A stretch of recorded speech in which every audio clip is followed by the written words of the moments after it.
दरभंगा में शांतिपूर्ण ढंग और भाईचारा के संग संपन्न भेल मोहर्रम पावन। शांति व्यवस्था कायम की गई है। लोग बहुत सद्भाव के साथ इसको मना रहे हैं। सब जगह पेट्रोलिंग है, सघन गश्ती है, फोर्सेज हैं, बीच बटालियन है, सब इसका नियंत्रण रखा गया है और शांतिपूर्वक मनाई जाने की पूरी उम्मीद है। Thank you sir. मुहर्रम का लास्ट दिन है, कैदराबाद चौक पर कितना भीड़ देखने को नजर आ रही है, क्या कहेंगे इस पर?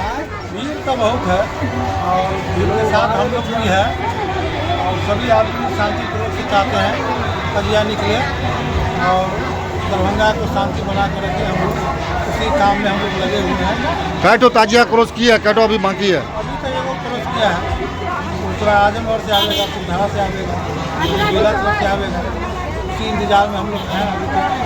और हम लोग शुभकामना चाहते हैं कि बढ़िया से संबंध बनकर है। भारत में है तो क्या प्रशासन का पूरी व्यवस्था है? बहुत व्यवस्था, बढ़िया व्यवस्था है। शांति समिति को भी कहा गया था, उसी हिसाब से व्यवस्था भी है और प्रशासन का भी सहयोग बढ़िया है। अपना परिचय दीजिए। भरत सैनी, पूर्व मेयर, डिप्टी मेयर।